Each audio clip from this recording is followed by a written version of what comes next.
Pero, Ahí está. ¿Está? ya. Buenas tardes a todos. Estamos en un nuevo episodio de Hablemos de Nacionalismos. Hoy estamos con Tomás Kirchner, que es un colaborador del Observatorio de Política Internacional, y también con Mariana Polisi, que va a estar entrevistando junto a mí, soy Melina Morales Sumay, y vamos a estar entrevistando hoy a lo que sería Reino Unido. Bueno, Buenas tardes. ¿cómo estás, Tomás? Muy Bueno, bien, ¿querés muy bien. contarnos un poco acerca del fenómeno del Brexit, que fue algo bastante importante en el año 2016? ¿Querés contarnos por Sí, qué elegiste estudiar este país? exacto. Sí, lo elegí más allá de un interés particular. El Brexit fue uno de los mayores de todos, básicamente, hasta justo antes de la pandemia, ¿no? Me parece un tema muy, muy interesante para investigar, indagar, y por las consecuencias futuras que puede tener, ¿no? Para la Unión de Reino Unido. Claro, exactamente. Y el tema, bueno, ¿nos querés hablar un poco del primer ministro? ¿Quién es? ¿Cómo fue su desarrollo en el tema de la pandemia? Bueno, Boris Johnson llegó al gobierno a finales del año pasado, en el 2019, luego de que Theresa May saliera, dimitiera. Boris Johnson es miembro del Partido Conservador, y bueno, tuvo una gestión medio complicada durante el coronavirus. Inicialmente se lo acusó de priorizar la economía, de no imponer muchas restricciones y de básicamente ser complacente, y de no tomarse muy en serio la amenaza del virus. Pero nada, esto se tradujo en básicamente miles de contagios que fueron creciendo exponencialmente con el tiempo. Eh, y bueno, en un principio se rehusaba básicamente a imponer muchas restricciones en el comercio, pero a medida que fueron aumentando los casos, sobre todo desde finales de marzo, se dio cuenta de que bueno, tenían que empezar a implementar un poco más de restricciones, por lo que cerraron los comercios no esenciales, se prohibieron las reuniones de gente de más de 2 personas. Eh, Aún así, la verdad es que mucha gente no cumplió con las restricciones y salía igual. Y bueno, por esa razón siguieron creciendo enormemente los contagios, a tal punto que incluso Boris Johnson mismo se contagió, y llegó a estar en terapia intensiva. Pero bueno, por suerte se curó y bueno, acá estamos. Llegó a más de 300.000 casos, más de 40.000 muertes, por lo que construyeron hospitales itinerantes en 7 de las principales ciudades de Inglaterra, como Londres, Manchester, Birmingham, que en un principio están subocupadas, pero bueno, se espera que si llega a haber una segunda ola, que es muy probable. Sí, para el invierno, dicen, puede ser. Sí, sí. Y O no, sea, pero mismo ahora que perdón. Sí. no, sé, que te iba a preguntar por lo que vos contás, que parece que es como un cambio de estrategia al principio de lo que fue el surgimiento de los primeros casos del COVID al después, ¿no? Al cambio de estrategia sanitaria. Sí, totalmente. En un principio seguía la línea de otros jefes de gobierno, como por ejemplo Trump y Bolsonaro, de no darle mucha atención al virus, pero bueno, con el tiempo se dio cuenta, sobre todo por presión de la oposición y de la sociedad misma, se dio cuenta que tenía que implementar más medidas. Pero bueno, igual la verdad es que mucha gente no lo cumplió. Por ejemplo, mismo ahora se ve que el clima en el sur de Inglaterra está lindo y ves las imágenes, está llenísimo en las playas, por lo que las autoridades mismas tienen mucho Claro. miedo de que esto contribuye a una segunda ola. Y el tema del confinamiento, ¿ya se empezó lo que sería un desconfinamiento progresivo o cómo sería la cuestión Sí, ahí en ese tema? sí, sí. Sí. Tengo entendido que comenzaron a volver las clases en algunos lugares del Reino Unido, pero bueno, esto también trajo un poco de polémica porque mismo los padres de los chicos o la oposición y los especialistas consideraban que era temprano. Pero sí, ahora sobre todo a partir del 4 de julio van a implementar nuevas medidas de desconfinamiento, van a abrir bares y restaurantes, pero bueno, con restricciones obviamente. Por ejemplo, van a tener Claro. que los clientes que dejar registrados sus datos por si llega a haber una cuestión de un contagio, así tienen los datos para saber quién estuvo presente. Claro. Claro, sí, sí, hay que ir viendo cómo se va desarrollando la cuestión.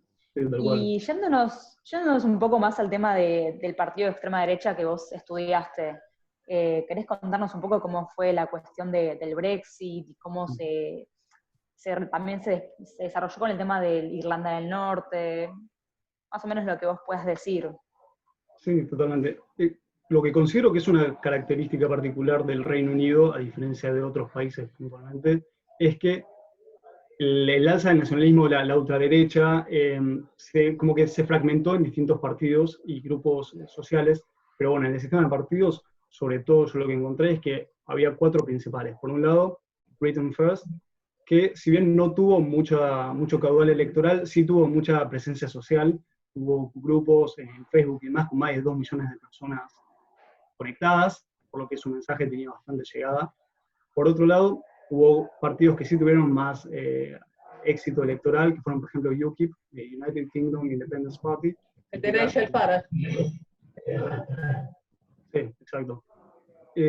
Bueno, Nigel Farage fue una personalidad muy importante en la demanda por el Brexit, que inicialmente estaba en este partido UKIP, pero en el 2019 se cambió, salió del partido y creó su propio partido que se llama Brexit Party. O sea, directamente ya el nombre te indica cuál era la principal demanda. Claro. Y estos 2 partidos tuvieron bastante éxito, llegaron incluso a ser la tercera principal fuerza, por debajo del Partido Conservador y el Partido Laborista, que son los 2 principales partidos en la dinámica bipartidista del sistema británico. Y bueno, el Partido Conservador, si bien no es necesariamente de extrema derecha, sino que es un poco más moderado, sí es del eje de la derecha, pero bueno, tiene distintos sectores internos, ¿no? Pero bueno, lo que me di cuenta analizando es que estos distintos partidos que eran menores, el Brexit Party, el UKIP, el Britain First, lo que lograron fue condensar todo ese caudal de derecha en el Partido Conservador en las últimas elecciones, que lo que hicieron fue revalidar el referéndum del 2016, el que había ganado a favor del Brexit, de la salida del Reino Unido de la Unión Europea. Sí. Y bueno, respecto de Irlanda del Norte.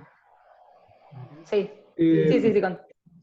Ese fue uno de los mayores problemas en el debate por el Brexit, porque desde ya una cuestión particular también del Reino Unido es que no es un Estado-nación como otros, sino que es un Estado que, si bien tiene su nacionalidad, digamos, británica, tiene 4 países constituyentes, de modo tal que hay Estados-nación dentro del Estado-nación per se.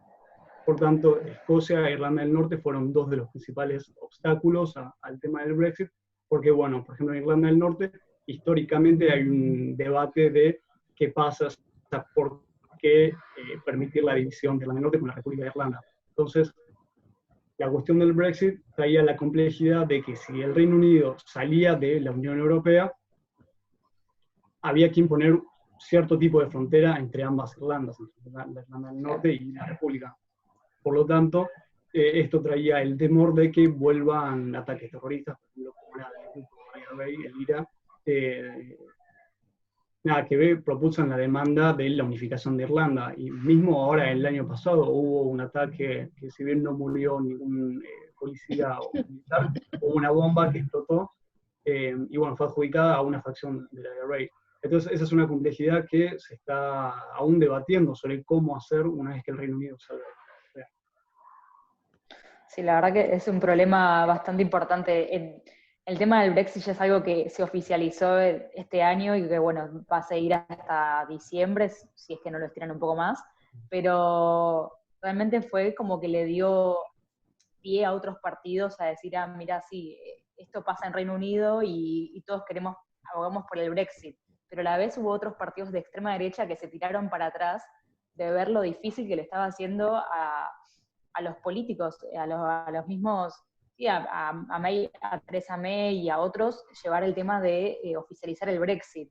Entonces, fue una cuestión bastante dura en Gran Bretaña y bueno, y en el Reino Unido en sí. Sí, total. Para toda la Unión Europea fue una gran crisis de ver la potencial desintegración de la Unión misma.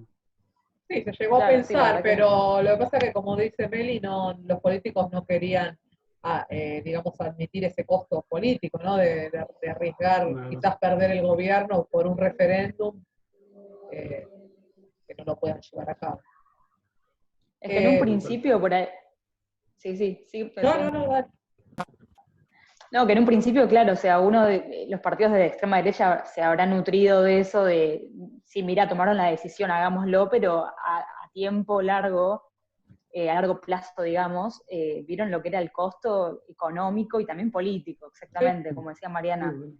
Sí, Así o sea, que suscitó tremendo. una gran crisis interna dentro del Partido Conservador, que se vio justamente en la sucesión de distintos primeros ministros. Bueno, primero David Cameron, que fue el que propuso la demanda del referéndum, propuso la opción del referéndum, si bien él no estaba a favor.